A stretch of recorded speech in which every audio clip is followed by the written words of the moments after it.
días, queridos amigos, bienvenidos al canal Tiempo y Atención Entrando en Libertad y Saliendo de Libertad, la mente cuántica, el podcast de Vincent Crown. Hoy tenemos un título,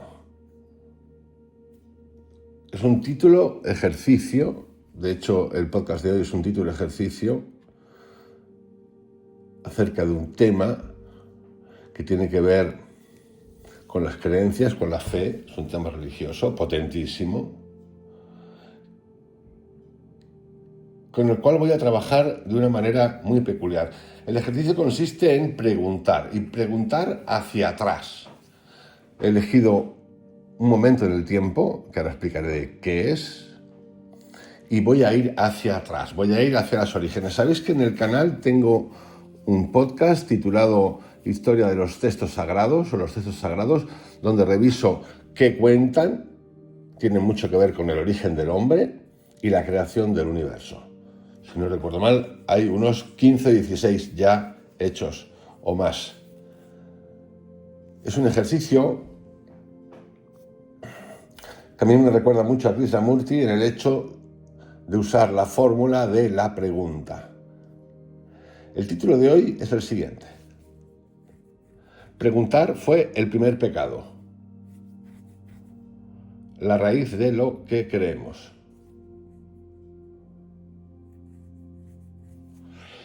Antes de empezar, quiero dar las gracias a los nuevos miembros que os habéis apuntado al canal, participando de esa donación de €1 o $1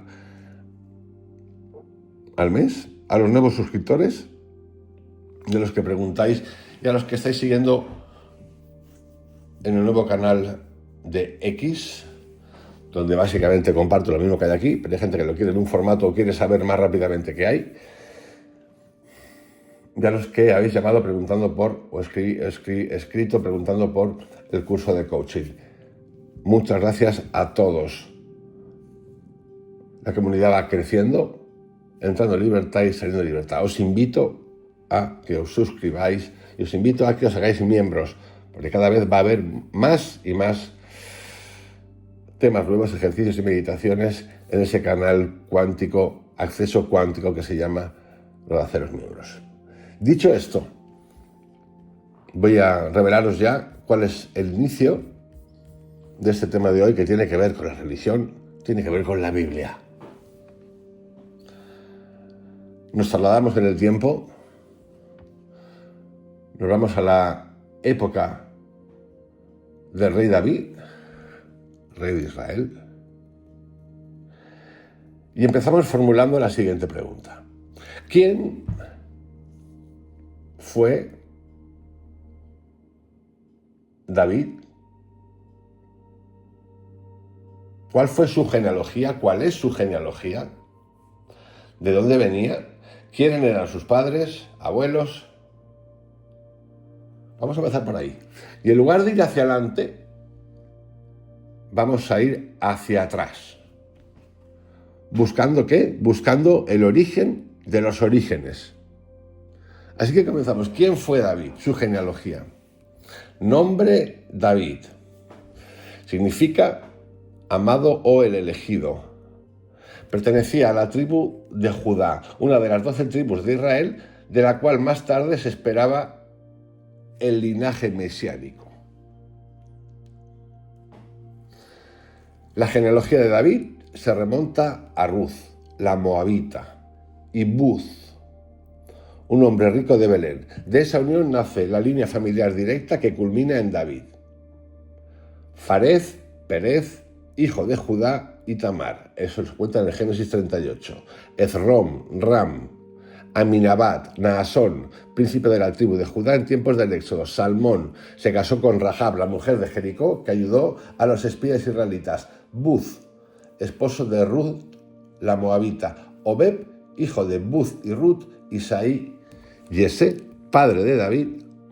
David, hijo menor de Isaí, nacido en Belén alrededor del siglo XI a.C. Siglo XI a.C. Por tanto, los padres de David fueron Isaí y una mujer cuyo nombre no se menciona en la Biblia, pero en la tradición rabínica se le llama ni Zebed bat Adael. Sus abuelos fueron Obed y su esposa, probablemente israelita, y sus bisabuelos fueron Buz y Ruth. ¿Qué sabemos de su infancia? Sabemos que fue el menor de 8 hermanos y trabajaba como pastor en los campos de Belén. Desde joven mostraba talento musical y espiritual, tocaba el arpa y, según los textos bíblicos, tenía una relación íntima con Dios, Yahvé. Atentos aquí, todavía no hemos empezado a hacer la pregunta, estamos sembrando el campo de cosas normalitas, aunque ya se anunció que la cosa va a girar importantemente. El profeta Samuel, por orden divina, ungió a David como futuro rey de Israel, mientras Saúl todavía reinaba. La elección divina recayó en él no por su poder o estatura, sino por su corazón. Poco después, David fue llamado a la corte del rey Saúl para tocar el arpa y calmar sus tormentos mentales. Allí comenzó su ascenso político y militar. Hay una serie que se llama David, creo que está en Netflix, bastante bien hecha, que narra casi a la perfección lo que estoy contando. Vamos a su ascenso al poder. El episodio de Goliat. David se hizo famoso por derrotar al gigante filisteo Goliat con una honda y una piedra. Ese acto lo convirtió en un héroe nacional y símbolo del valor inspirado por la fe. El rey Saúl, celoso de su popularidad, trató de matarlo. David huyó al desierto y reunió un grupo de seguidores, actuando a veces como líder guerrillero. Pese a tener oportunidades de vengarse, nunca mató a Saúl, mostrando respeto por la unción real. Tras la muerte de Saúl en batalla, David fue proclamado rey de Judá en Hebrón, alrededor de 1010 a.C. Vamos a ver también esto de qué significa antes de Cristo, 1010 a.C., porque como sabéis, los judíos están en un año distinto del nuestro. Y 7 años después de ser coronado, fue nombrado rey de todo Israel, unificando las tribus, 1003 a.C. Su reinado, del 1010 al 970 a.C. Sabéis que cuando bajamos, vamos hacia el punto cero, los años no se suman, sino que bajan. Su reinado marca una etapa dorada en la historia de Israel, tanto política como espiritualmente. Conquista y expansión. Unificó las tribus bajo un solo gobierno fuerte. Conquistó Jerusalén, que pertenecía a los jebuseos, y la convirtió en la capital del reino, llamada Ciudad de David. Extendió las fronteras israelitas hasta alcanzar su máxima expansión histórica, dominando Edom, Moab, Amón y partes de Siria. Trasladó el Arca de la Alianza a Jerusalén, convirtiéndola en centro espiritual de Israel. Estableció una administración sólida con consejeros, sacerdotes y generales, entre ellos Joab, Natán, Sadoc. Deseó construir un templo a Dios, aunque el profeta Natán le dijo que sería su hijo Salomón quien lo edificara. Salomón era hijo de David. Su legado. Compuso muchos de los salmos, se le atribuyen unos 70, textos poéticos y espirituales fundamentales del judaísmo y cristianismo. Consolidó la idea de que el rey debía gobernar por mandato divino, no por fuerza militar. Atentos, mandato divino, no fuerza militar. No sé cuál es mejor, o no sé cuál es más menos mala, o más. Gobernar por mandato divino, ungido, Dios me lo ha pedido. No por fuerza militar, sino porque Dios me lo ha elegido. Esto es importante. Importante para cuando decimos, hostia, es que yo lo sigo, es que la fe me llena, es que es lo que cuentan, ya, pero está bien, ¿no? Está bien que ya que han pasado tantos años, 3000 casi, podamos empezar a preguntarnos ciertas cosas. Su linaje fue considerado mesiánico, de él debía venir el Mesías, Masaya, según la tradición judía y cristiana. Su reinado tuvo también sombras. El episodio con Betsabé, esposa de Urías elitita, a quien mandó al frente de batalla para quedarse con ella. El profeta Natán lo confrontó duramente, lo que llevó a un profundo arrepentimiento expresado en el Salmo 51. En su familia surgieron conflictos graves, su hijo Absalón se rebeló contra él y murió en la revuelta. Hacia el final de su vida, David designó heredero a Salomón, su hijo, con Betsabé. Betsabé es la mujer con la que se queda, mandando al otro a la guerra, que luego se apiada en el Salmo 51. Murió alrededor del 970 a.C. tras unos 40 años de reinado. Fue enterrado en Jerusalén. Su figura se convirtió en símbolo del ideal del rey justo y cercano a Dios. En la tradición judía, el futuro Mesías debía ser hijo de David, y en el cristianismo Jesús es presentado como descendiente directo de David. Esto lo cuenta Mateo 1 y Lucas 3.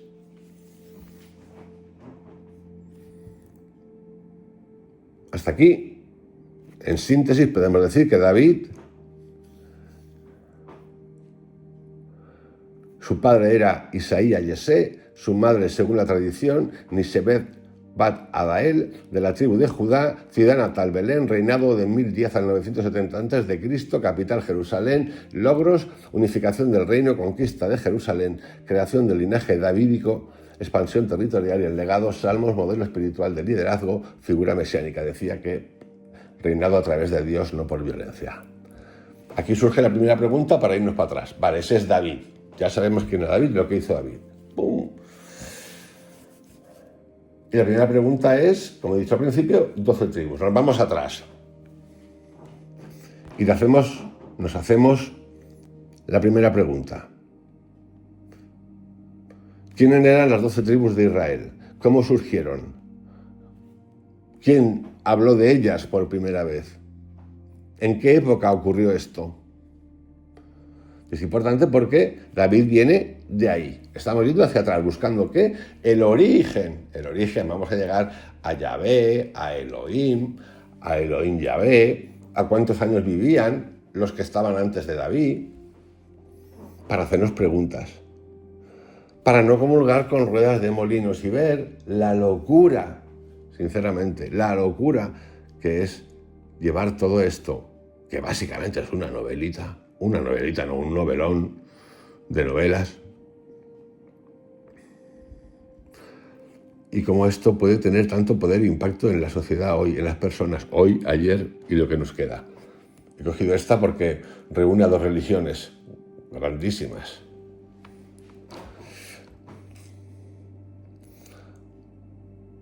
Origen de las 12 tribus de Israel. Todo comienza con Abraham, figura central de la tradición hebrea, alrededor del siglo XIX, 18 a.C., en la región de Ur de Caldea, Mesopotamia. Dios Yahvé hace con él una alianza, Berit, prometiéndole que su descendencia sería un gran pueblo. Tranquilos, porque ahora tocaremos el tema de Yahvé, Dios, Elohim. 12 tribus surgen de Abraham. Ahora iremos a saber quién es Abraham. De Abraham nace Isaac y de Isaac nace Jacob. Jacob es el nieto de Abraham y es él quien, según el relato bíblico, recibe el nuevo nombre de Israel tras luchar con un ser divino.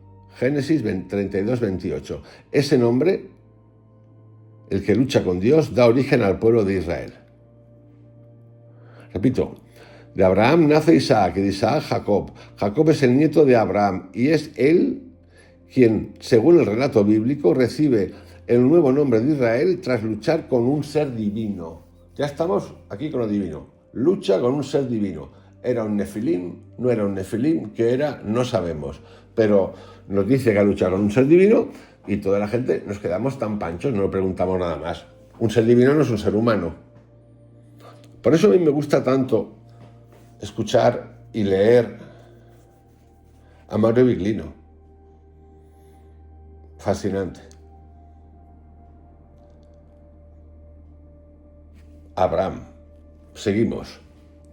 Los 12 hijos de Jacob, las 12 tribus. Jacob, Israel, tuvo 12 hijos de 4 mujeres, Lea, Raquel y sus siervas, Bila y Zilpa. Bueno, poligamia.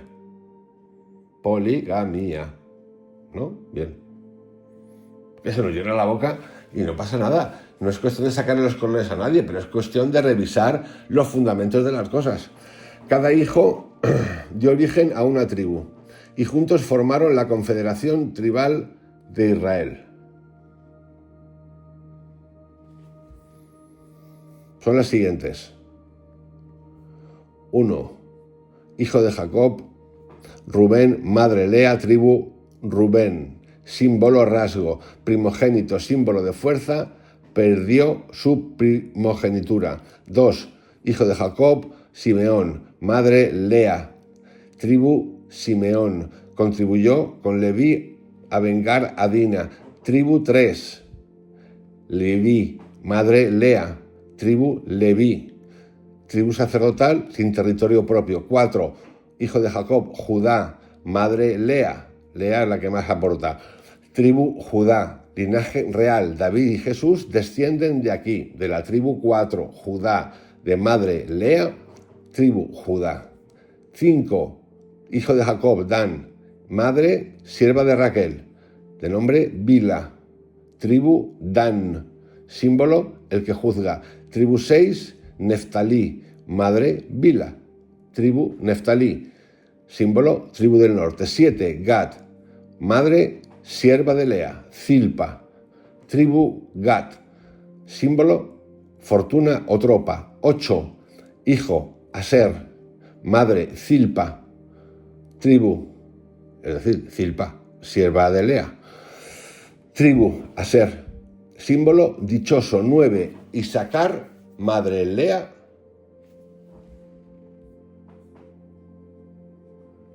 tribu Isacar, símbolo tribu agrícola y sabia. 10, Zabulón, madre Lea, tribu Zabulón, símbolo comercio y navegación. 11, tribu hijo de Jacob, José, madre Lea, Raquel. Tribu se divide luego en 2, en cuanto al símbolo no sabemos, y 12, hijo de Jacob, Benjamín, madre Raquel, tribu Benjamín, símbolo tribu guerrera del sur. Saúl era de esta tribu. Entonces tenemos los hijos de Jacob, 12, las madres, que son varias, con las que tiene descendencia, madres y siervas, la tribu que fundan y los símbolos. 12, perfecto. La tribu de José se divide más adelante, como he dicho, en Efraín y Manasés, sus 2 hijos nacidos en Egipto. De esa manera se mantienen 12 tribus, incluso después de que los levitas no recibieran territorio. Fundamentos de las 12 tribus. Aquí lo que hay es un señor que se llama Jacob, hijo de Jacob, que procrea a tope con 4 mujeres. Poligamia.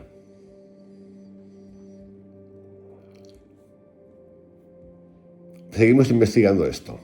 Estamos en la época de los siglos 13 y 11 a.C. Tras el éxodo, salida de Egipto atribuida a Moisés, el pueblo hebreo entra en Canaán, actual Israel y Palestina. Estos eran clanes familiares y de clanes familiares pasan a ser una confederación tribal.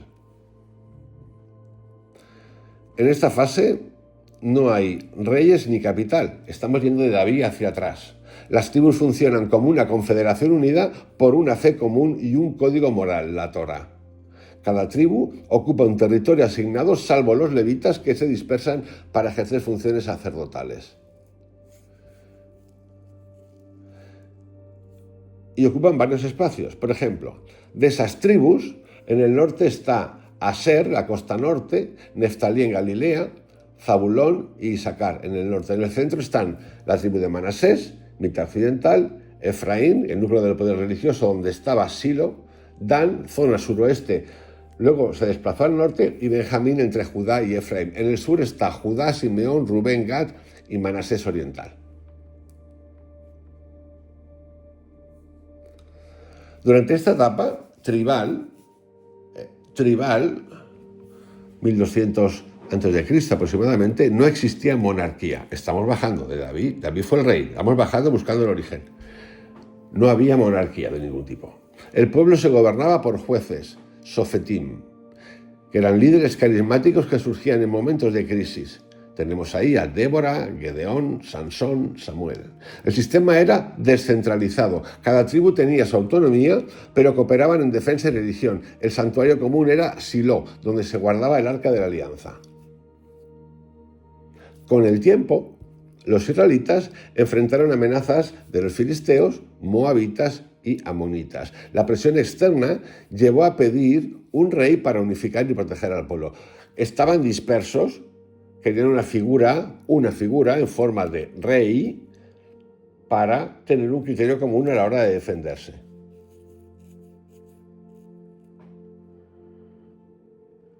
Saúl de la tribu de Benjamín fue el primer rey de Israel en 1050 a.C. Tras su caída, David de la tribu de Judá fue elegido por consenso, como he contado antes, y por designio profético. Atentos, que empieza la profecía. Así Judá se convierte en el núcleo político del nuevo reino. Judá era una tribu poderosa, Judá es la tribu de David, y con territorio fértil. Sus miembros descendían de Judá, cuarto hijo de Jacob y Lea. La historia bíblica de Judá, Génesis 38, muestra un episodio complejo con Tamar, de cuya descendencia nacería Fares, Pérez, ancestro de Boz, Obed, Isaí y finalmente David. Así la promesa de un diálogo duradero se vincula a Judá. El cetro no se apartará de Judá, ni el bastón de mando de entre sus pies. Génesis 49, 10. Esta frase se interpretó como la profecía del linaje davídico, la realeza legítima de Israel para proceder de Judá. Y fijaros que este texto, que es universal, que la Biblia no habla de nadie más que de esos pueblos, de las 12 tribus de Israel. No habla de los africanos, no habla de los que vivieran en Europa, no habla de los que vivían en América, ni el Polo Norte, ni el Polo Sur, que por cierto también son zonas donde vive gente, ni de Asia.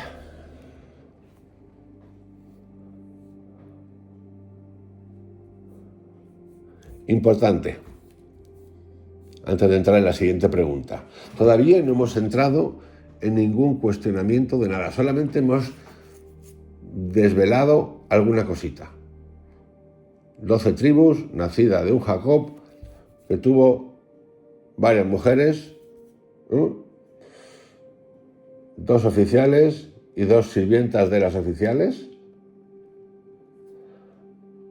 A una de ellas, que se encapricha, como tiene poder, a su marido le manda a la guerra y ¡zup! Zabazup. Y de ahí vienen tribus. ¿Qué pasa? No pasa nada, pero conviene decir las cosas claras, ¿no? Porque parece que solo queremos pedigrí. Los cojones. Pedigrí no existe. No existe el pedigrí. Entonces se nos llena la boca de fe, de mandamientos y de historias, y aquí lo que hay es poligamia. Poligamia. Luego os asustáis de que alguien haya por ahí, o nos asustamos de un político que tenga mantenidas a unas cuantas. Pues es que es lo mismo. A ver, lo mismo, solo que uno es un golfante porque usa recursos públicos para gastárselo, no es de su dinero, y otro porque tiene el poder de hacer lo que quiera y nadie le lleva la contraria. En el fondo, lo mismo. Épocas claves. Época patriarcal. Fijaros en qué años estamos, a la que pertenece los acontecimientos de Abraham, época patriarcal. Abraham, Isaac y Jacob, 1900-1700 a.C. Éxodo y Moisés, salida de Egipto, alianza del Sinaí, 1300-1200 a.C. Conquista de Canaán, Josué, reparto del territorio, 1200-1150 a.C. Periodo de los jueces, confederación tribal, 1150 a.C. Reino unido, Saúl, David, Salomón, 1050 a.C. División, Reino del Norte, Israel, y del Sur, Judá, desde el 930 a.C. Es decir, un tacorro de años. vamos ahora a hacer una pregunta más, porque si todos vienen de Abraham, ¿no? Vamos a empezar con David. ¿Quién eran los padres de David? Los abuelos de David, los bisabuelos de David, las 12 tribus. Ah, que venían de Abraham. Pues vámonos a ir un poquito más atrás. ¿Quién era Abraham? ¿De dónde surge Abraham? Aquí ya empieza la charlita de hoy a tomar un cariz distinto. Porque Yahvé habla con él. ¿En qué época estamos? ¿Quién hay antes de Abraham? Vamos acercándonos al origen. Vamos a colocarnos en perspectiva. ¿Qué tiempo estamos? Estamos en el mundo antiguo ya. Estamos hablando de la edad del Bronce Medio, entre el 2000 y el 1700 a.C., un periodo de ciudades-estados y culturas muy desarrolladas en Mesopotamia, Egipto y Canaán.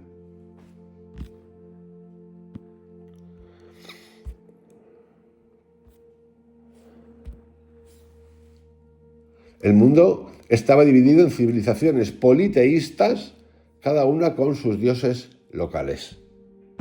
Y ahí nos encontramos. En Sumeria y en Babilonia reinaban dioses como Enlil, Enki, Istar, Marduk. En Egipto, Ra, Osiris, Isis, Horus. En Canaán, Baal, El, Astarte. En Anatolia y Siria, dioses del trueno, la fertilidad o la guerra. Los pueblos eran nómadas. Estamos en Abraham, para recordar. Los pueblos eran nómadas o seminómadas, organizados en clanes familiares y tribus que vagaban entre las tierras fértiles del creciente fértil. En este mundo superritualista, mitológico, surge algo completamente nuevo, que es la voz. Es una especie de monoteísmo, pero vamos a ver que el monoteísmo ese que dice es monoteísta, un solo Dios. Vamos a ver ahora empieza la traca de verdad en el audio, pues va a ser que no. Claro, va a ser que no cuando leemos, va a ser que sí cuando hablan los intérpretes. En este mundo diverso, mitológico y ritualista surge algo completamente nuevo. La voz de un solo Dios que se dirige a un hombre concreto. A un hombre concreto, un hombre físico, real. Ese hombre será Abraham, luego llamado Abraham.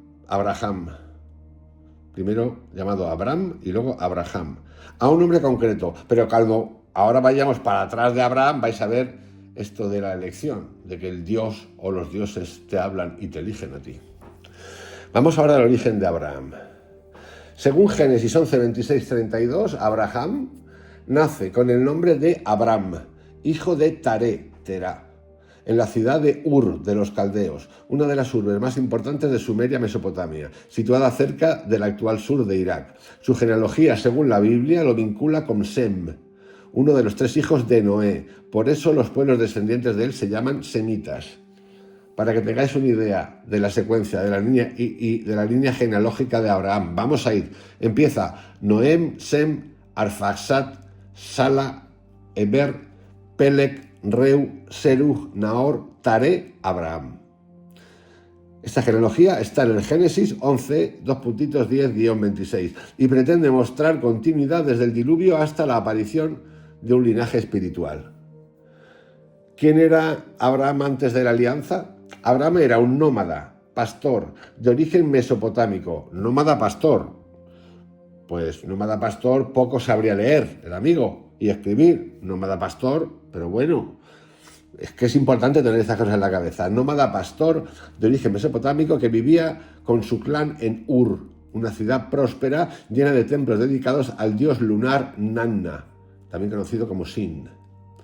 El relato bíblico sugiere que Dios lo separa de esta cultura idolátrica. Dios lo separa, ahora vamos a ir a esto, llamándolo a abandonar su tierra y sus costumbres. Una aparición divina, un Dios, un ser de otra galaxia, de otra cosa, divino, que no se ve porque son todos de otra galaxia, sean marcianos o no, son de otro lugar.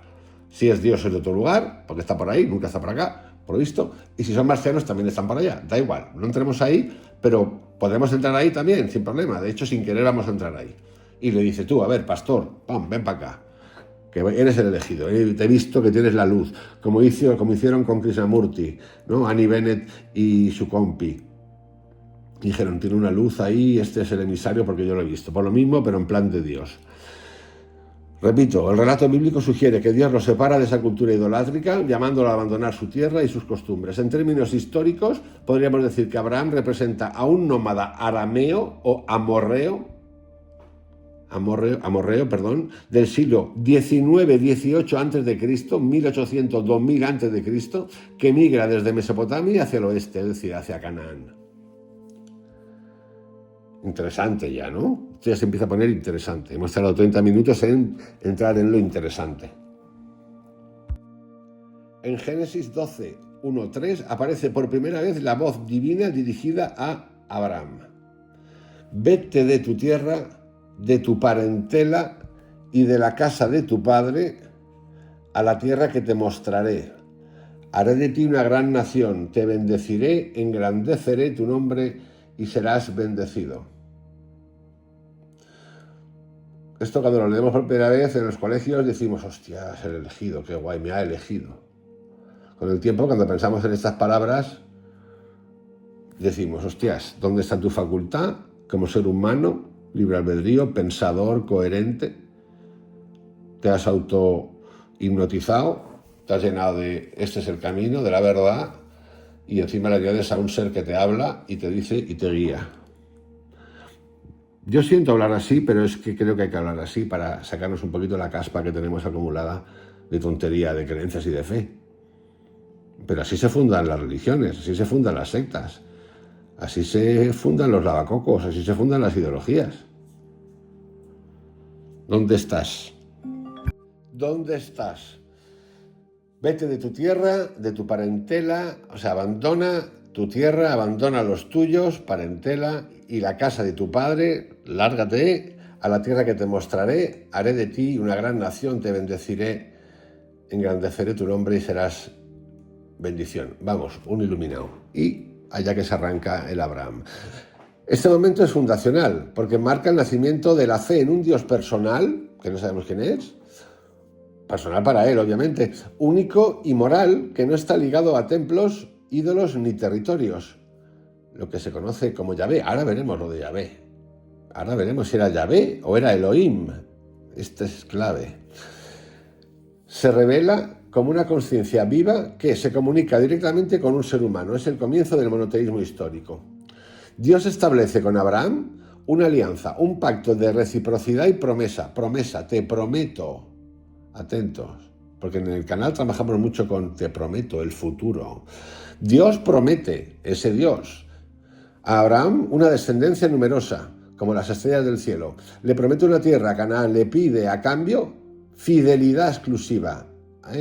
Tú me haces caso a mí todo el tiempo.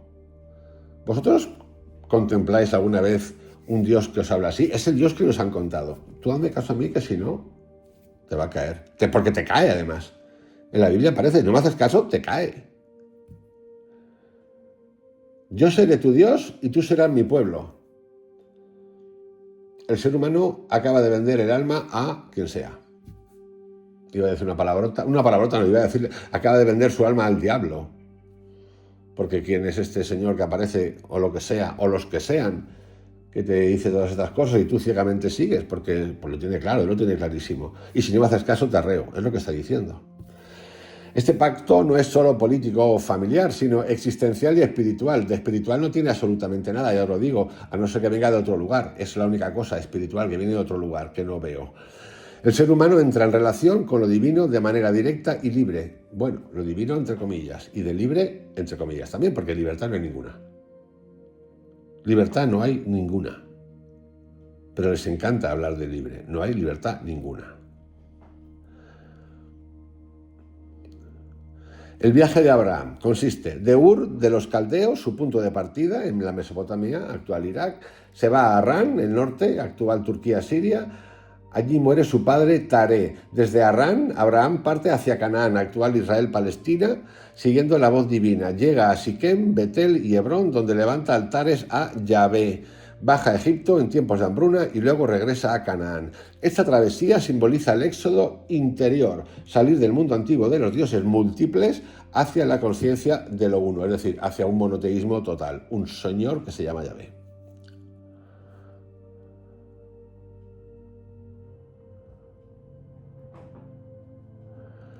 Vamos a ver un análisis importante de la familia de Abraham.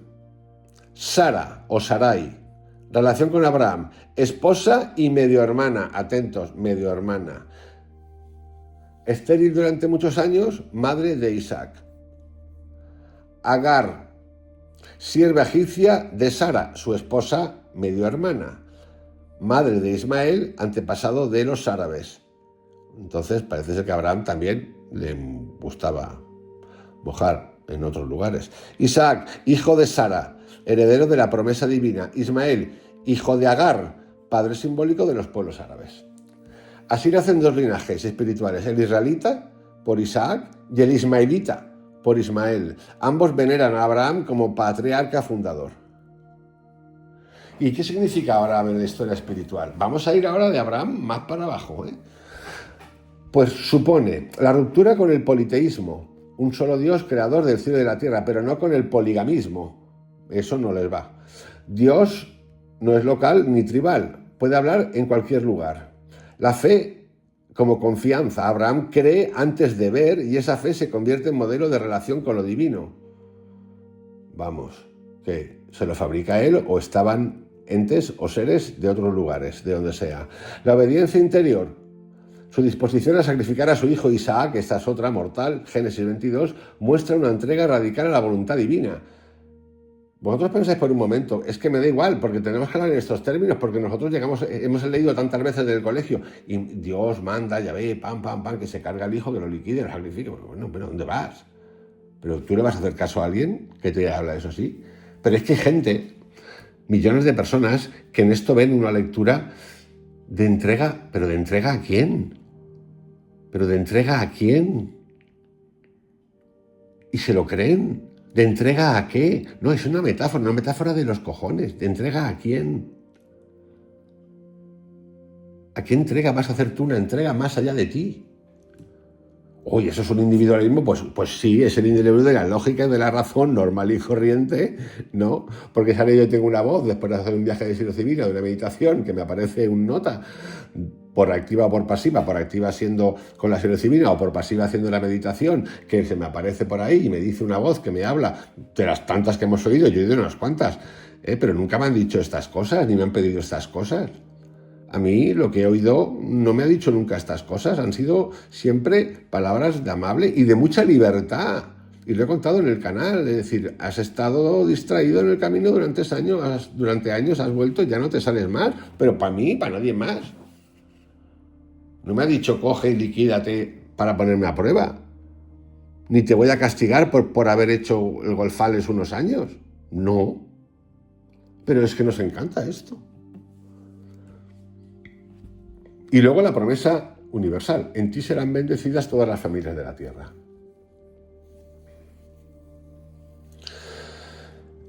Los estudios históricos sitúan a Abraham entre, como he dicho antes, el 1900 y el 1700 a.C., dentro de la edad del Bronce Medio, cuando grupos nómadas, semitas, amorreos y arameos migraban desde el Éufrates hacia Canaán. Se movían mucho. Es difícil precisar, atentos, Buda, Cristo, Abraham, su existencia literal. Pero los relatos reflejan memorias tribales reales de esas migraciones antiguas. ¿Por qué lo elige Yahvé? En la tradición bíblica, la elección no se basa en mérito, poder o sabiduría. Dios lo llama simplemente porque quiere manifestar a través de él un nuevo modo de relación con lo divino, no de sacrificios rituales, sino de conciencia, confianza y ética. Pero esto es mentira. Hay obligación y si no hay castigo. Y si es Dios, ¿quién es Dios? ¿Quién es Dios? Porque es que no lo queremos, tenemos que preguntarnos, ¿quién es Dios? Ese Dios del que habla. Yo lo he visto, solo lo veo yo, lo vemos todos, aparece en un carro. Ezequiel no aparece en un carro, ¿Quién es? ¿Qué habla? ¿Cuántos son? ¿Quién es Dios? Porque ¿cómo le cuentas tú esto a los demás para tener credibilidad? Claro, en esos momentos, incluso los de ahora, necesidad, urgencia, miseria, miedo, pues oye, la gente por lo visto tenemos una tendencia, es un gen, debe ser un gen un poco loco, a buscar donde no tenemos que buscar y a querer ciegamente. ¿Quién es Dios? Había otros dioses antes. ¿Por qué ahora solo uno? Y referente a ti solo. Había muchos politeísmo. ¿Lo otro estaba equivocado? ¿Estaban todos equivocados por tener politeísmos? ¿Y este es el número uno, el figura uno? Pero estas preguntas, esto es lo que tendrían que enseñarnos en las escuelas. No a comulgar con ruedas de molinos, a analizar, lo que se llama análisis de textos. Pues esto, analizar, ¿qué está diciendo de verdad? Hacer preguntas de verdad.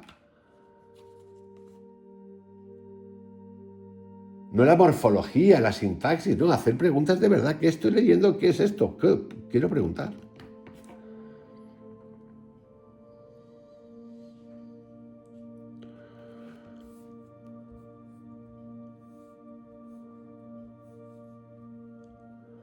Vamos entonces un paso para atrás. Estamos haciendo la inversa, que me parece muy interesante. Abraham venía de Noé, pues vámonos a Noé. Noé, hemos visto películas, hemos visto muchas cosas, vamos a entrar a Noé. Y más atrás de Noé, vamos a llegar, por cierto, a Adán, a Eva, a Yahvé, a Elohim. Entonces nos vamos a Noé. ¿Quién era Noé? ¿De quién era hijo Noé? ¿Quién era el padre de Noé? ¿El abuelo de Noé? ¿Qué hizo Noé? Genealogía de Noé. La historia de Noé aparece en el Génesis capítulo 5 a 9, dentro de la llamada prehistoria bíblica. Allí se trazan los linajes desde Adán hasta Noé, para mostrar una continuidad espiritual desde la creación hasta el reinicio de la humanidad. Para que tengáis un primer gráfico interpretativo que luego iremos viendo. Primero Adán, luego Set, luego Enos, luego Cainán, Kenán, luego Mahalael, luego Jared, luego Enoc, luego Matusalén, luego Lamec, luego Noé. Adán, Set es su descendiente. Enos es hijo de Set. Cainán es bisnieto de Adán. Y así consecutivamente. Adán, primer hombre creado a imagen de Dios, que luego veremos. Set nace tras la muerte de Abel. Enos, entonces los hombres comenzaron a invocar el nombre de Yahvé, y así consecutivamente. Noé, proviene de la raíz hebrea Nuaj, que significa descanso, alivio, reposo. Su nombre ya contiene el sentido de renovación y paz después de la fatiga del mundo antiguo. Lamec, su padre, dice al nacer Noé: Este nos consolará de nuestras obras y del trabajo de nuestras manos, por causa de la tierra que maldijo Yahvé. Es decir, Yahvé maldijo la tierra. Génesis 5:29. Es decir, Noé representa el alivio después del sufrimiento, el comienzo de un nuevo ciclo. Esa maldición de Yahvé, como veremos después, vamos a ir para atrás, tiene que ver con otros seres que habitaban en la tierra, que copularon con las mujeres humanas. Alguien andaba por ahí ya, dando por el saco. Una especie de guerra, como dice Mario Viglino, entre seres de otros lugares, espirituales, nos gusta llamarlos, extraterrestres también, ¿por qué no? Un reparto, literalmente un reparto. El Génesis 6 describe una humanidad en decadencia. Los hombres se multiplican sobre la tierra, pero con ello crece también la violencia, la injusticia y la corrupción moral. Vio Yahvé que la maldad del hombre era mucha en la tierra y que todo designio de los pensamientos de su corazón era de continuo solo al mal. Génesis 6:5. Existía Noé, pero existían también los humanos. Y todos estos supuestamente venían de Adán. La narración muestra a un Dios que se duele de haber creado al ser humano, lo que es una metáfora profunda sobre el desorden moral y energético de la creación. En medio de esa oscuridad aparece Noé como una figura y con una frecuencia distinta. Pero Noé halló gracia ante los ojos de Yahvé. Era un hombre justo, perfecto, entre sus contemporáneos, camino de Dios. Génesis 6, 8, 9. Se le fue de las manos a Yahvé, o Elohim Yahvé, la creación del ser humano. Supuestamente lo creó imagen y semejanza suya, supuestamente, luego lo veremos. Pero algo... ¿Qué necesidad? ¿Cuál es la necesidad de ese Dios, Yahvé, Elohim, de generar al ser humano? ¿Cuál es? Bueno, hay gente fantástica que dice, no, para aprender, tenemos que aprender. ¿Tenemos que aprender de quién? De nosotros, ¿no? Pero no les da, es que no les da. Ni siquiera son conscientes de lo que están diciendo.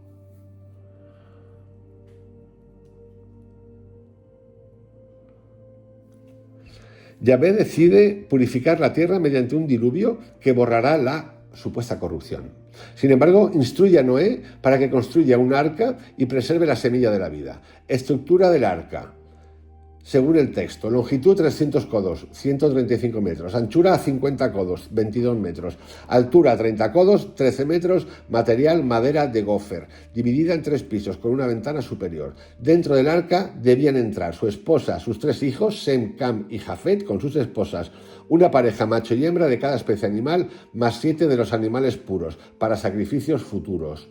El arca simboliza el útero de la creación, la matriz que guarda la vida durante la purificación del mundo. El diluvio, lluvias durante 40 días y 40 noches, símbolo de purificación total. Por eso existe la cuaresma, por eso se retira Cristo 40 días al desierto, por eso el Ramadán. Las aguas cubren toda la tierra. Muere todo ser viviente fuera del arca. El arca reposa finalmente sobre el monte Ararat, actual Turquía, Armenia. Noé envía un cuervo, luego una paloma, que regresa con una rama de olivo, señal de que la vida ha vuelto a germinar. El número 40 es la clave de toda la tradición bíblica. Representa un proceso de transformación y prueba, 40 días del diluvio, 40 años del desierto, 40 días de Jesús en el desierto. 40 días es un acto de purificación. 40 días de dieta, 40 días de un trabajo mental, lo que os dé la gana. Hay gente que habla de 21 días. Bueno, ellos hablaban de 40. Después del diluvio, Noé ofrece un sacrificio a Yahvé y establece un nuevo pacto con la humanidad, sellado en el arco iris, con la humanidad. Pero si no estamos hablando de la humanidad, si es solamente de la gente esa, de la tribu esa. ¿Por qué de la humanidad? Si había más gente viviendo en el mundo. Tampoco pensamos en eso, pensamos que la humanidad estaba toda concentrada allí. Pondré mi arco en las nubes y será por señal del pacto entre mí y la tierra. Génesis 9:13. Este pacto significa que nunca más habrá un diluvio universal. Yahvé reconoce la fragilidad humana, pero promete sostener la creación. A cambio, ordena una serie de principios básicos para toda la humanidad, los llamados mandamientos noágicos, que son una especie de ética universal previa al judaísmo. Hijos de Noé y el Nuevo Mundo. Noé tiene 3 hijos, que serán los padres de todas las naciones posteriores según la Biblia. Vamos, que nosotros venimos todos de ahí, por lo visto. Hijo, Sem. De él descienden los pueblos semitas, hebreos, arameos y árabes, en Mesopotamia y en Canaán. Hijo, Cam. Descendencia simbólica en Egipto, Canaán, África, parte de Asia Menor. Regiones asociadas, África y Levante. Jafet, pueblos indoeuropeos, regiones asociadas, Europa y norte de Asia. Fijaros, parece ser que venimos todos de ahí, casi nada. De Sem descienden Abraham, Isaac, Jacob y David, lo cual significa que el linaje espiritual de Israel se remonta directamente al hijo más espiritual de Noé, es decir, Sem, por eso semíticos. Noé representa 3 dimensiones fundamentales. El justo solitario, es decir, el hombre que mantiene pureza interior en medio del caos, el nuevo comienzo, la humanidad que renace purificada. Vamos, hay un genocidio a tope, a muerte, es lo que hay, un genocidio, así de claro. Todos liquidados, animales y los hombres que haya, y solo se salvan estos y lo que yo diga, genocidio, así de claro.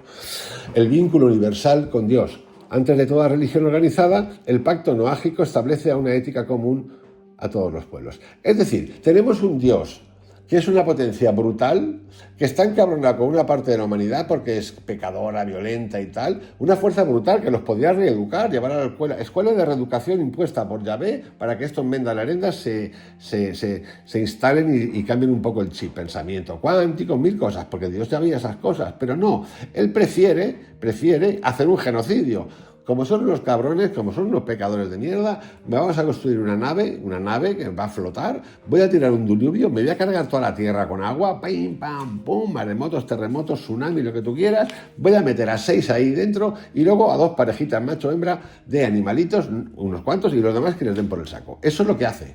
Pero contado como lo han contado, pues es magnífico. Pero tú no eres una potencia. O sea, tú prefieres cargarte a miles de millones de personas, no, miles de millones, no lo sé, pero unos cuantos millones de personas del mundo, porque habla del mundo, con una potencia que tiene brutal, en lugar de decir, a ver, si no tienes poder, venir aquí, cabrones, pum, por sometimiento, como haces con otros, por sometimiento, pero no, prefieres liquidárselos. Porque son el demonio, la enfermedad. Pero si tú no tuvieses poder, o sea, tú ejerces el poder cuando te da la gana. Por eso cuando la gente dice, joder, es que este Dios yo no creo mucho con él, porque de repente, pues sí, es normal que lo piense la gente, como cuando a uno lo cuenta 40 veces, pum, se escapa un escopetazo, pim, pam, pum, a uno le pasa por ahí, Dios me ha iluminado, el mensaje que me ha dado es de salvación, está conmigo y solamente conmigo, tengo una misión, pero detrás se ha tumbado a uno. Ese pobre estaba jodido porque Dios no quería salvarlo, quería cargárselo.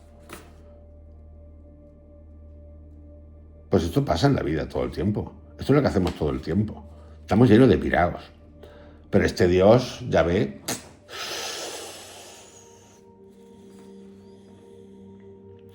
Si tratamos de situarlo históricamente, el relato se inspira probablemente en inundaciones reales ocurridas en Mesopotamia hacia el 3000 y 2500 a.C., documentadas en tablillas sumerias como la epopeya de Gilgamesh. Atentos. Es que tenemos que ir a estas cosas, a preguntarnos, no a leer ciegamente, tontamente, y pegarnos cabezazos ahí contra las paredes, bim, bim, bim, bim, bim, y a las iglesias, bim, bim, bim, bim, bim, y al confesor, bim, bim, bim, bim, bim, que nos encanta, pero lo mismo hacemos con la política. La religión, la Biblia, es un relato de la realidad económica, social, jurídica que vivimos durante todo el tiempo en muchos países, todos los países del mundo. En esos mitos también aparece un justo salvado del diluvio, en esos textos de Mesopotamia, que se llama, voy a ver si me arreglo con el nombre, Ziusudra, en el nombre corto, o Undapistim, lo que indica que ese relato bíblico tiene raíces mesopotámicas antiguas, reinterpretadas bajo una visión ética y monoteísta. Vamos, que se lo copiaron.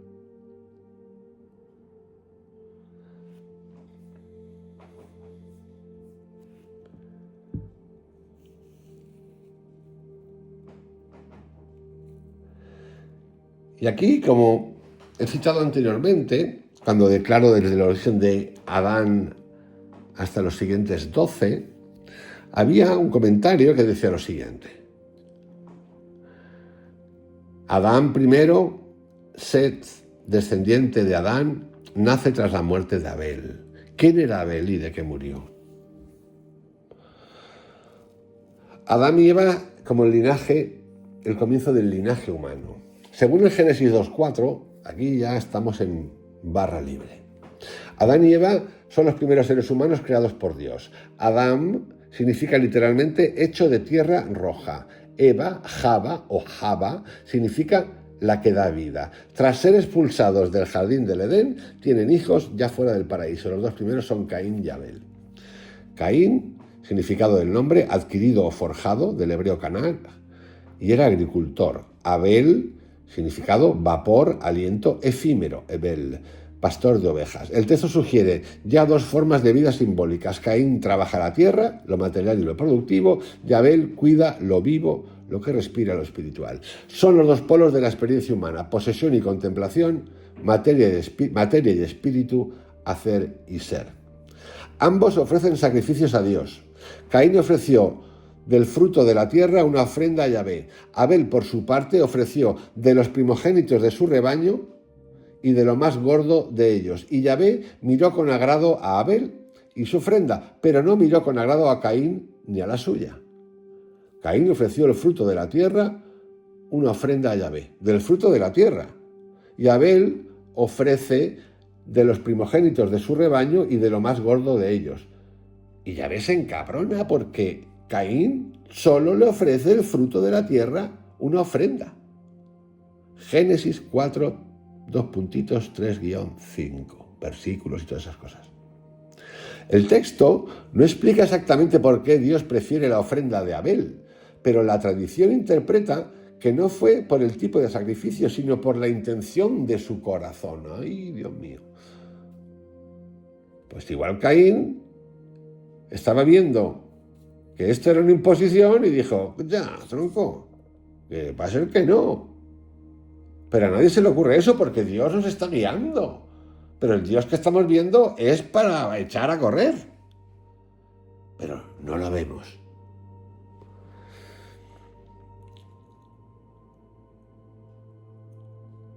Abel, que regala el primogénito de cada rebaño, hay que matar, porque eso se llama sacrificio, lo que hacen es sacrificio, le mola. Madre mía, no lo habla, el olor de la carne, de esos dioses Elohim, lo habla así directamente, les gustaba. El otro le ofrece el fruto de la tierra. No mataba a nadie. Bueno, alguno ahora dirá por ahí que ha matado a un vegetal, pero bueno, yo no estoy ahí, por cierto. Pero no le mola la carne, el sacrificio del primogénito de cada rebaño. Y dicen que Abel, el que sacrifica, ofrece pureza.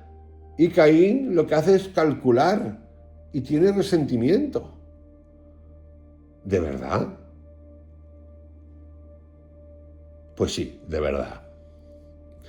Caín, herido por los celos, experimenta por primera vez lo que podríamos llamar la desalineación interior. Dios le advierte, ¿por qué estás airado? ¿Por qué ha decaído tu rostro? Si haces el bien, serás aceptado, pero si no, el pecado está a la puerta, acechándote. Su deseo es dominarte, pero tú debes dominarlo. O sea, Caín, como le ofrece productos de la tierra, orgánicos, este se encabrona,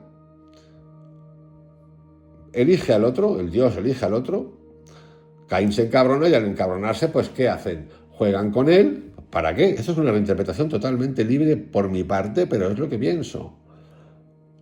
Le buscan las cosquillas para justificar lo que el Dios quiere. Abel ni se plantea, yo me ha elegido Dios, pues hoy Dios me ha elegido, yo le he dado el carnero para que lo sacrifique, los primeros, yo estoy feliz. Somos hermanos, sí, pero bueno, es que a mí me ha elegido Dios, ¿no?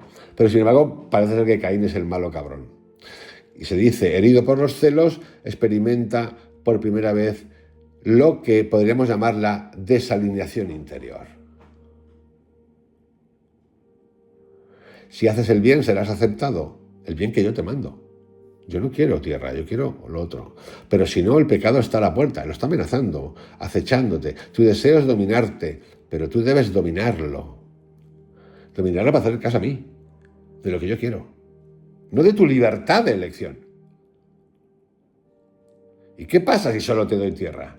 No pasa nada. ¿Qué pasa? ¿De dónde has salido tú, amigo? ¿De dónde has salido tú que impones? Aquí aparece el drama moral universal, la lucha entre el impulso destructivo y la conciencia que puede contenerlo. Esto está interesante, pero está contado de una manera borde. Porque aquí trabajamos mucho en eso. ¿De dónde viene la atención, la conciencia de tu vibración? ¿De dónde viene ese impulso? Eso es una cosa, pero es en libertad. Es tu libertad. Cuando yo te cuento esto, cuando hablamos de esto, no estoy hablando de un Dios que te ha dicho lo que tienes que hacer. Eres tú. Entras en libertad y sales en libertad. No hay un tipo arriba, o una tipa, o 24 tipos que te están tocando las canicas y que te amenazan. Porque esto es una amenaza constante. Caín, encabronado, por lo visto, no escucha. Lo lleva al campo y mata a su hermano Abel, cometiendo el primer fratricidio, el primer acto de violencia humana registrado en la Biblia. ¿Es un acto fratricida? Lo es. ¿Tenía Caín que haber matado a su hermano? No. ¿Llegó a un punto de locura producto de la opresión? Sí. ¿Es una justificación? No. A Caín se le va la mano. Se le va la mano mal. El juicio de Dios. ¿Dónde está tu hermano, Abel? Pregunta Dios. No lo sé. ¿Acaso soy yo el guardián de mi hermano? Responde Caín, Génesis 4:9. Esa pregunta yo soy el guardián de mi hermano, ¿acaso soy yo el guardián de mi hermano? Se convierte en el símbolo de la ruptura del vínculo humano. Desde ese momento la humanidad queda marcada por la culpa, la separación y la responsabilidad ética. Pero fijaros que es cierto, se ha cometido el asesinato, ha matado a su hermano, ruptura, separación, responsabilidad del otro, pero se saltan algo que va primero. Dios ha elegido a uno porque el otro no le ha dado lo que él quiere que le dé. Le da productos de la tierra, Grüne Punkt. Con el Grüne Punkt, el punto verde alemán, no le mola, él quería carne. Los primeros del rebaño, primogénitos del rebaño. De ahí viene todo.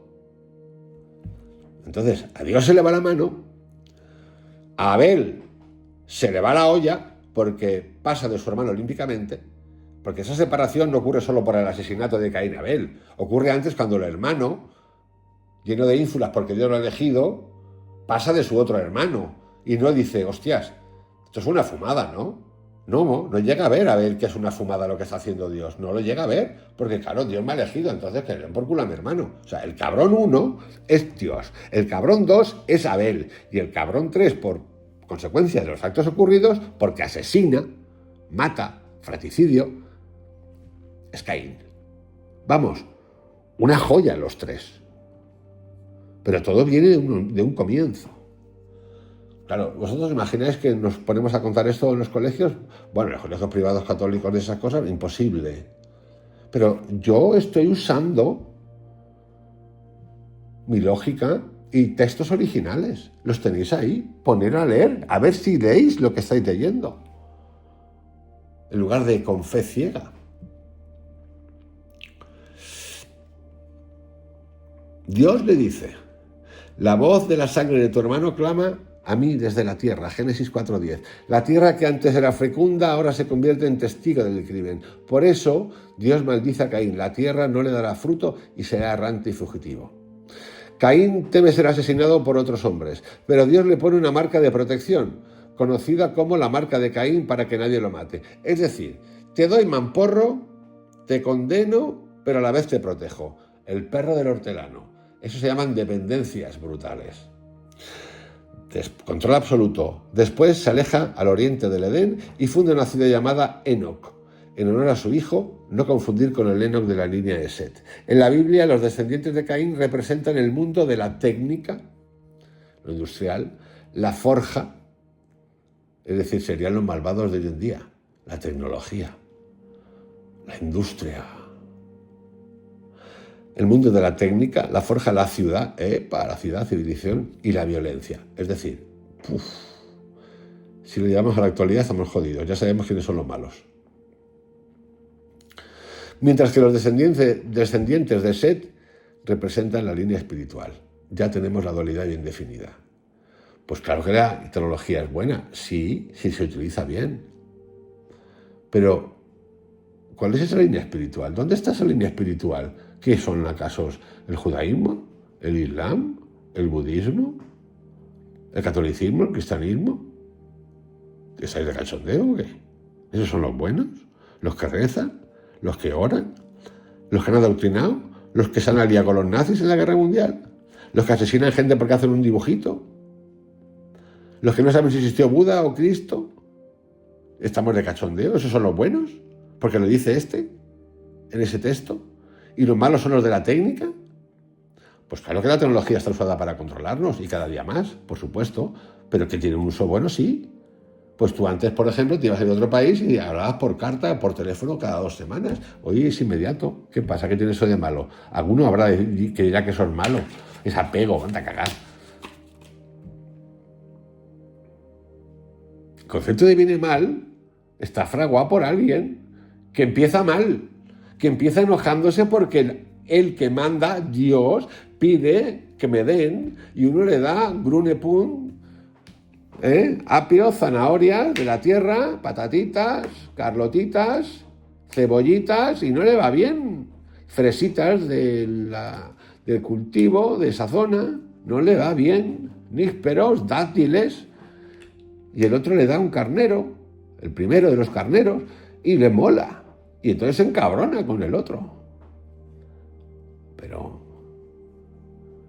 Claro, cuando dice a imagen y semejanza, va a ser que es verdad, que ese famoso Dios nos creó a imagen y semejanza, es decir, unos cabrones, literalmente. Pero claro, no pensar. Tras la muerte de Abel y la vida de Caín, Adán y Eva tienen otro hijo.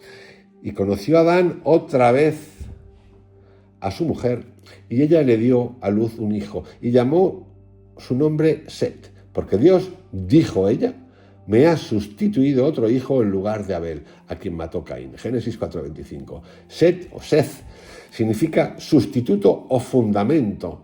De Set nacerá Enos. Y se dice en ese tiempo, entonces los hombres comenzaron a invocar el nombre de Yahvé, Génesis 4:26. Es decir, con Set renace la conciencia espiritual que Caín había destruido. De su linaje descenderán Noé, Abraham, David y todo el pueblo de Israel.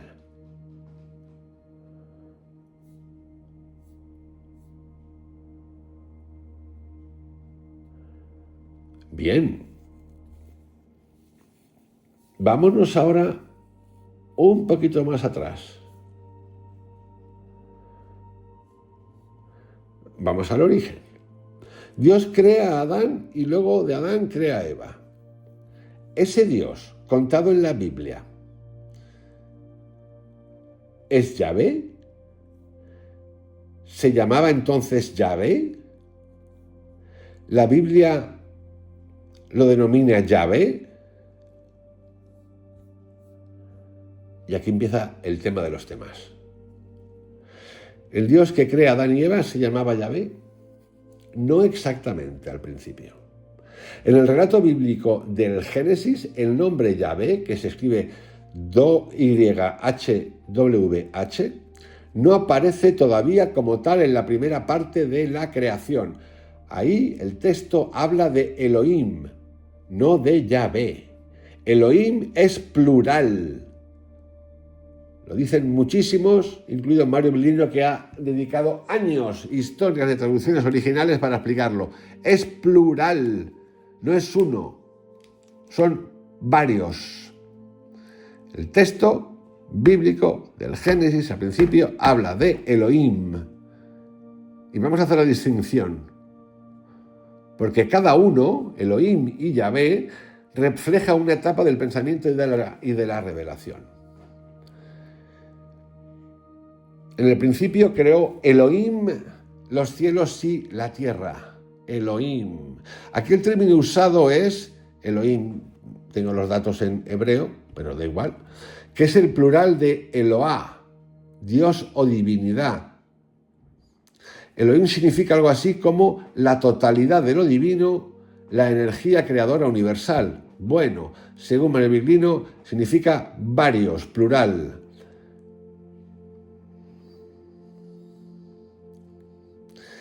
En este relato no se menciona todavía a Yahvé o Yahweh.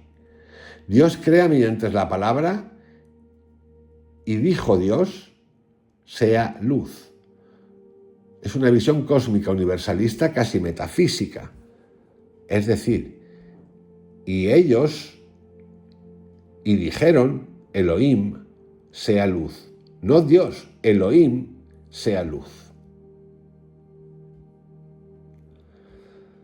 En el segundo relato de Génesis 2:3, y formó Yahweh Elohim al hombre del polvo de la tierra. Aquí el texto usa la expresión Yahvé Elohim, que en español se traduce como el Señor Dios. Yahvé es el nombre personal de Dios, que más tarde se leerá como Yahvé o Jehová según la vocalización. Según Mario Viglino, Elohim eran varios y Yahvé era uno de ellos. Este nombre aparece por primera vez en el relato del Jardín del Edén, cuando Dios ya crea al ser humano directamente con sus manos soplando vida en él. Así que podemos decir lo siguiente.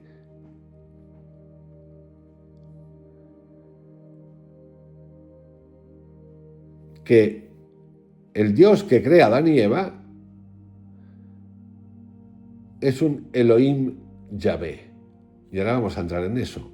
El nombre hebreo Yahvé proviene del verbo haya, ser, existir. Cuando Dios se revela a Moisés, siglos después, Éxodo 3:14, dice: yo soy el que soy, o también yo seré el que seré. De ahí viene Yahvé, que significa literalmente el que es, el que hace ser, el que da existencia. Por tanto, el nombre Yahvé no aparece todavía como revelación explícita en tiempos de Adán, sino que se usa retroactivamente en los textos bíblicos para referirse al mismo Dios creador, identificado más tarde como Yahvé. Entonces, Génesis 1, nombre divino usado, Elohim, traducción Dios, pero no es Dios, son dioses. Significado, energía creadora, cósmica. Génesis 2.3, nombre usado, Yahvé Elohim, el Señor Dios, ahí sí, porque es uno. En el Éxodo, Moisés, nombre usado, Yahvé. Yo soy el que soy, nombre revelado. Entonces pasamos de la pluralidad, varios,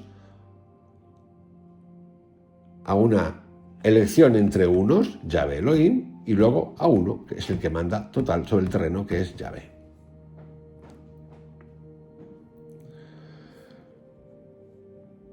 Vamos a hacer otra pregunta.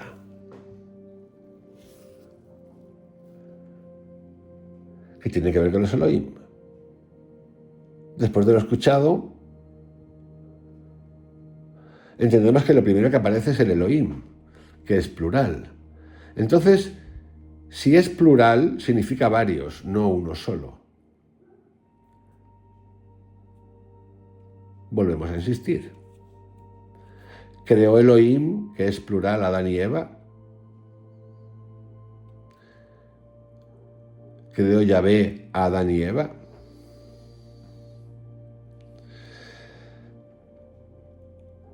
Volvemos. ¿Quién crea a Adán y Eva? ¿Elohim o Yahvé? En el texto original hebreo dice, Génesis 1, creación cósmica, literalmente, en el principio creó Elohim los cielos y la tierra, y más adelante, entonces dijo Elohim, hagamos al hombre, Adán, a nuestra imagen, conforme a nuestra semejanza. Ahora vamos a entrar luego en eso. Génesis 1:26. Aquí la palabra es Elohim, plural. Es Elohim quien crea ser humano, varón y hembra. Y creó Elohim al ser humano a su imagen, varón y hembra los creó. 1:27. Por tanto, sí, en el primer relato, Elohim plural es quien crea a Adán y Eva, un conjunto de personas. Bueno, personas o lo que sea.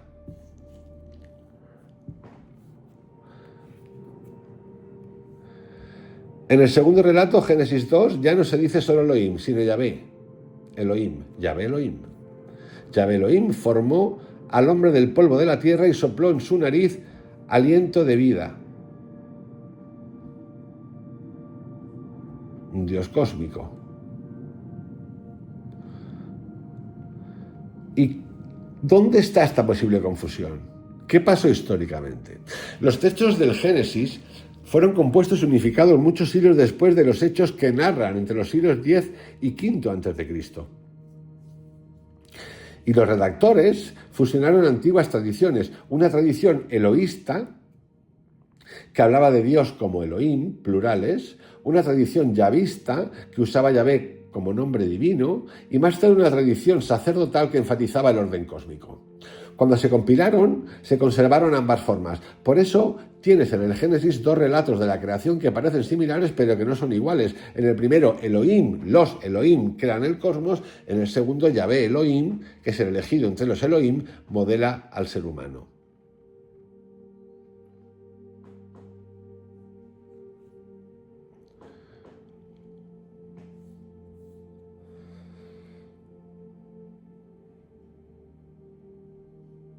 Preguntas.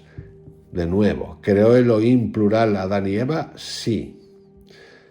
Elohim, siendo plural, se fusionó luego con Yahvé, que es un nombre singular. Exacto.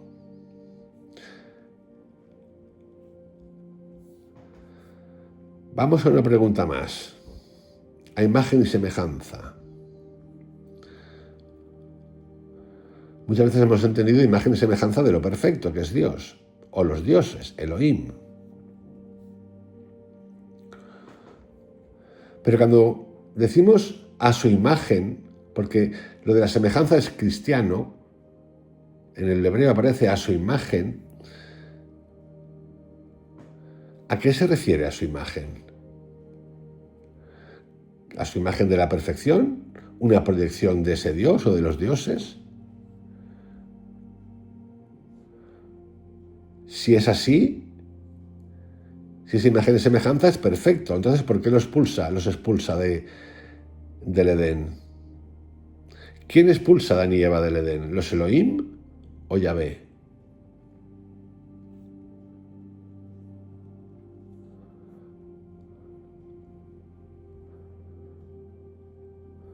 ¿Por qué lo quieren poner a prueba al ser humano? ¿Creación del Elohim o de Yahvé? Si es una creación de imagen y semejanza. ¿Qué necesidad tiene un Dios bondadoso, como supuestamente nos lo hacen ver, de generar dolor gratuito? ¿Qué es eso de yo te doy la libertad, pero tú por qué me das la libertad? La libertad es mía. En realidad es una creación con un fin, un servicio. Está aburrido el Dios. Literalmente está aburrido. No tiene nada más que hacer que generar este pollo. Inventarte un ser humano para supuestamente darle libertad. De la mínima de cambio le colocas el árbol de la sabiduría. De la sabiduría, que tú la tienes supuestamente. Claro, todo supuestamente. Y porque trinca la manzana, le mete un bocado y se hace la pregunta. Pues ese es el problema, hacerse la pregunta. El pecado es hacerse la pregunta. El pecado es la pregunta. Entonces los expulsas. Vamos a todo esto, que me parece que es el núcleo de este audio, que ya se va a hora y cuarto. Y que os aseguro que tiene para rato. Comencemos con la famosa frase a su imagen y semejanza. El texto hebreo de Génesis 1, 26, 27 dice literalmente: hagamos al hombre, Adán, a nuestra imagen. Hagamos, plural. Hagamos es varios hacen, Elohim. A nuestra imagen, Teselem. Conforme a nuestra semejanza, Demut. Y creó Elohim al hombre a su imagen. A imagen de Elohim lo creó, varón y hembra los creó. Teselem, a nuestra imagen, no significa, y aquí me meto en un campo que tengo carencias, en principio no significa retrato físico, sino reflejo, representación o función. Demut, que significa nuestra semejanza, indica similitud de naturaleza o de propósito. Porque la pregunta que yo hago es si esa imagen y semejanza es vamos a decir, un clon, es igual, es un ser perfecto como el Dios o los dioses que crean a Adán y Eva. Lo que ocurre es que en los textos, que les gusta mucho dar la vuelta, y para eso Mario Berlino mete mucho el dedito, lo que dicen es que imagen y semejanza no apunta a la perfección divina, sino a la capacidad humana de reflejar lo divino. Es decir, conciencia, libertad, creatividad, poder de nombrar, discernir y amar. Pero lo cierto es que si te tomas el poder de la conciencia, si te tomas la libertad de elegir el árbol del paraíso porque quieres el árbol de la sabiduría, quieres conocer, si te pones creativo, si te otorgas el poder de nombrar cosas, de elegir lo que quieres para tu pueblo, de discernir y amar, lo cierto es que los dioses te castigan o el Dios te castiga, como he contado todo este rato que llevo ya conversando.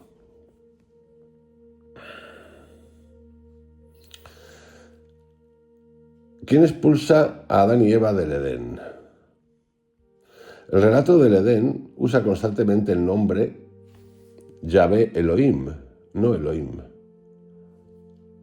Por tanto, quien crea, advierte y finalmente expulsa es Yahvé Elohim, la fusión del creador cósmico Elohim con la presencia personal Yahvé. Lo que tú quieras, aquí hay Elohim que son varios y Yahvé que es uno. Elohim crea al ser humano, Elohim plural, en el capítulo 1, en la visión universal. Yahvé Elohim, uno de los Elohim, lo modela del polvo. Le sopla vida, planta el jardín y dialoga con él en los capítulos 2 y 3. Cuando Adán y Eva comen del árbol del conocimiento, es Yahvé Elohim, uno de los Elohim llamado Yahvé, quien los confronta y los saca del jardín. Vamos ahora a la prueba del árbol, la pruebita del árbol, el árbol del conocimiento. Dicen que el jardín no es un laboratorio de obediencia, sino una escena pedagógica sobre la conciencia y la libertad. El árbol del conocimiento del bien y del mal representa la capacidad del juicio moral. No olvidamos que nos han creado como un espejo a imagen y semejanza. Y Dios te pone una prueba, o los dioses te ponen una prueba. ¿Para qué te ponen la prueba? Pues es la pregunta que yo me hago. Dicen que Dios no prohíbe. No, Dios sí prohíbe, porque te pone condiciones. ¿Quién le pone condiciones a Dios si me ha creado como Él?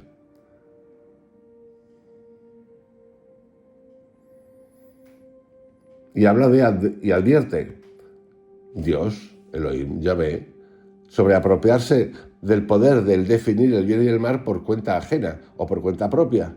Es decir, usurpar la conciencia creadora. Aquí no es una cuestión de bien y de mal. O sea, el Dios creador ese, que castiga a todo Dios que no le hace caso, te lo dice así de claro, lo dice la Biblia, tiene esa libertad y a él no le pasa nada. Y entonces nos crea, nos suelta, nos da longevidad eterna, 1000 años de juventud, más tiesos que un palo, más tersos que un melocotón, pero dice que te da libertad, pero si tú te decides elegir por motu propio, Él te suelta. Porque dicen también que la conciencia humana solo puede florecer dentro de una relación con la fuente del ser. Pero si el ser es alguien que nos quiere imponer y de hecho nos impone. Ese Dios no es un Dios externo. Esa esencia fuente, como llaman, eres tú. Y esto es lo que no interesa saber.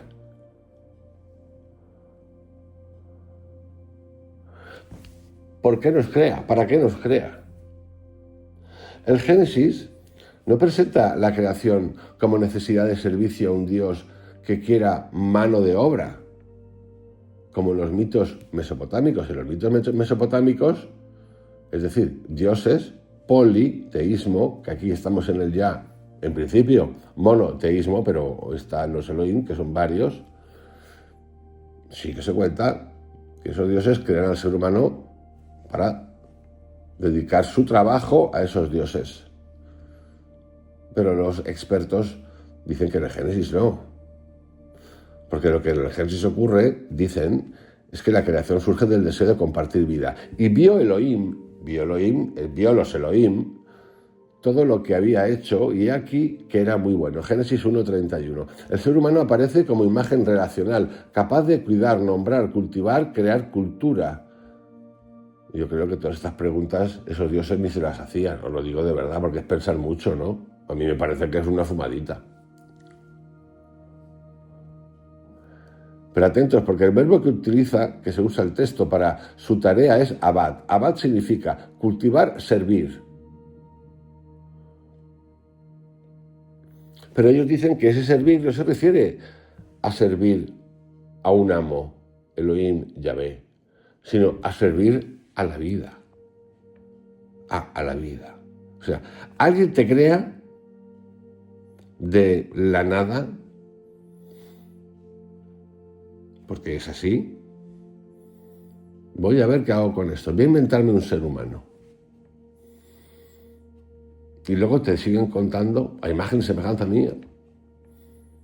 Tú lo creas, yo lo creo, pero él no me va a servir. Yo lo creo porque sí, porque estoy entretenido en el mundo, en el espacio este gigantesco, infinito, y yo lo creo.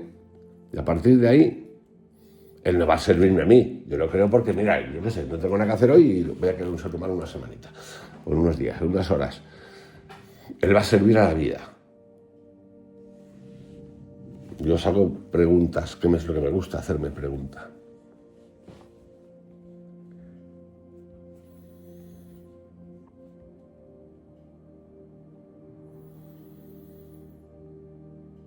Y luego nos hacemos la pregunta, ¿y por qué los crea imagen y semejanza y los deja caer?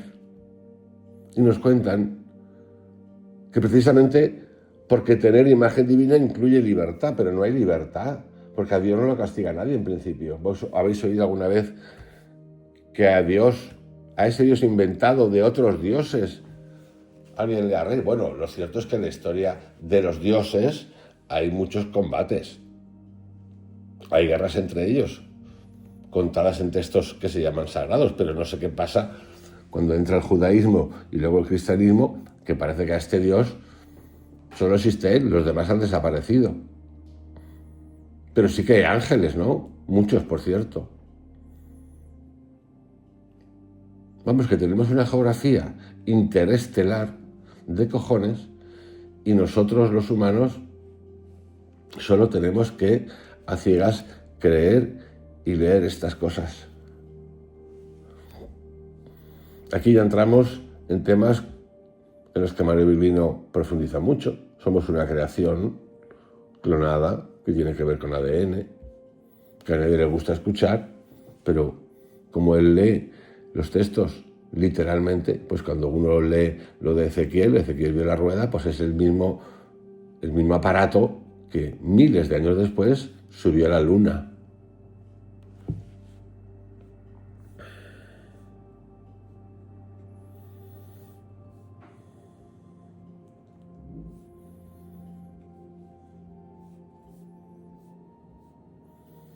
Este audio de hoy lo que pretende es abrirnos un poquito los ojos o hacernos preguntas, cada uno que decida lo que quiera, obviamente, de eso se trata, acerca de lo contado,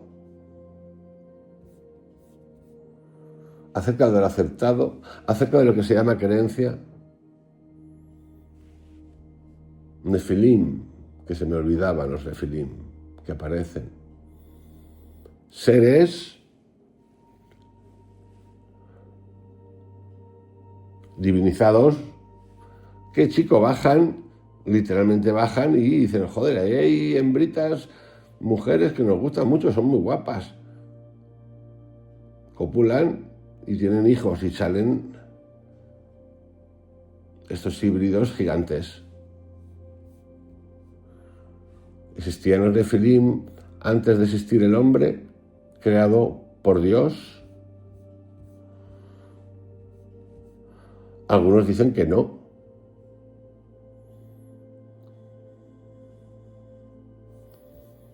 Otros dicen que sí. ¿Son los Nefilim lo que llaman los ángeles caídos? ¿Caídos de dónde? Entonces, si hay tantos, pues cabe pensar que no hay un solo Dios, sino que hay muchos. Y Dios es un término ambiguo, porque en realidad sufren de las mismas cosas que el ser humano en la Tierra. Peleas. Sí, muy evolucionados, muy lo que tú quieras, pero bajan y aquí la lían. Bueno, en el texto de hoy habéis oído que hijos con varias mujeres, los pilares del judaísmo y también del cristianismo católico. No pasa nada. Un pastor que anda por ahí, trashumante, una voz le dice, desde venido donde sea, arrea con todo, que yo te guío, déjate todo, que te voy a dar un reino.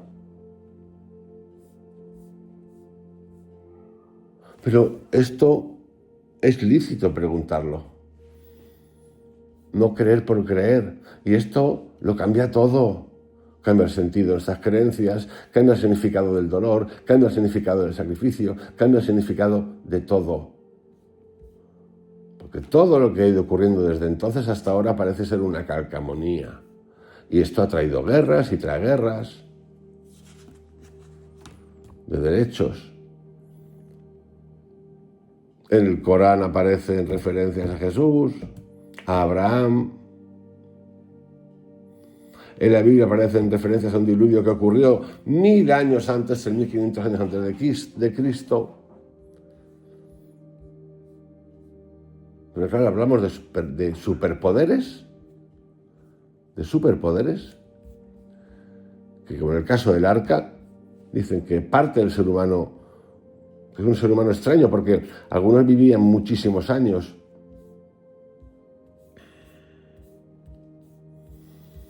Eran más malos que un dolor y había que liquidarlos porque la tierra se había contaminado. Entonces decide ese dios, esos dioses, cargarse a todo el mundo, excepto a 6 o 7 humanos que salva, que se hace crear el arca, y a una pareja de animales elegidos. Y los demás al hoyo. Eso es un genocidio. Pero oye, nos encanta todo lo que se ha desarrollado después en textos, en teologías. Es espeluznante en realidad, dándole vueltas a los significados de obediencia.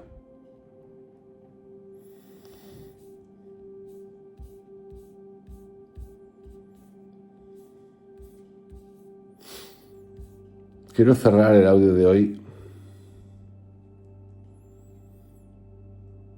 porque también en estos textos se habla del origen del mundo, que lo sitúan unos 4.000, 3.600 años antes de Cristo, el origen del mundo como tal. Y claro, nadie les ha corregido esto, porque la ciencia se sabe que, bueno, que mucho más atrás, ¿no? Que había ya humanos por el mundo 40.000 años atrás. Pero corregir, solo se corrige lo que les da la gana.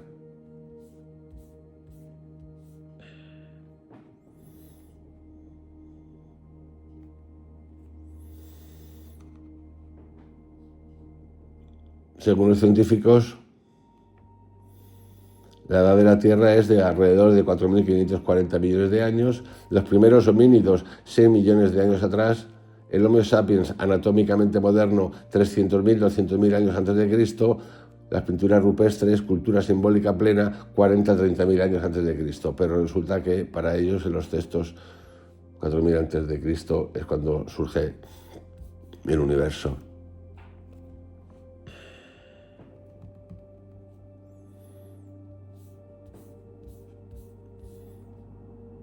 Pero no. Explicar estas cosas, no. Y sí, a mí me gusta mucho combinar ciencia con misticismo. Pero esto está muy lejos. Esto es una obra creativa, de literatura, que con el tiempo se ha convertido en poder.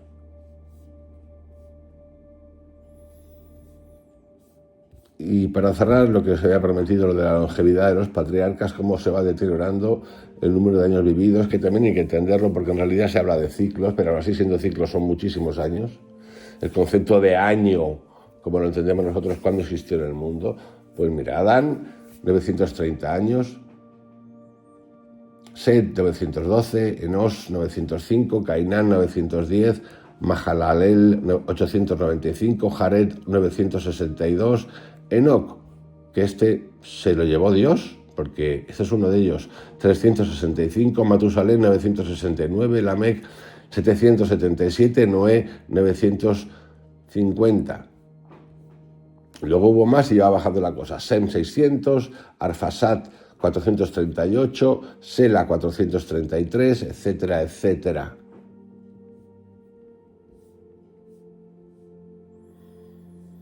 Y luego hay personajes que no mueren. Enoc, caminó Enoc con Dios y desapareció, porque Dios se lo llevó. No se menciona muerte. Elías, Eliaú, 2 Reyes 2:11. Un carro de fuego y caballos de fuego separaron a ambos y Elías subió al cielo en un torbellino. Esto está escrito así.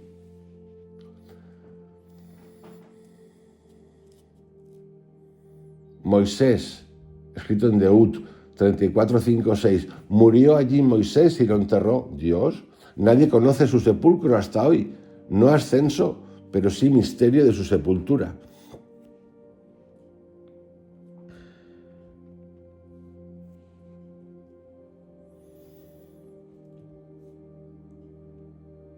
Y así vemos como en ese proceso histórico el ser humano va perdiendo longevidad. Antes del diluvio, promedio de edad, 900 años, promedio de edad. Era como una humanidad primordial, elegida. Después del diluvio, de 200 a 600 años de promedio de edad. Descenso rápido. Patriarcas tardío. Todo esto está refrendado, por ejemplo, antes del diluvio, esos años, promedio de edad, 900, en el Génesis 5. Después del diluvio, en el Génesis 11, 200 a 600 años.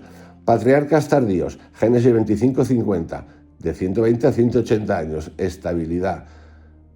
Génesis 6.3, la ley general, unos 120 años de media, límite establecido. Y ya por último, el periodo histórico, Salmo 90-10, de 70 a 80 años.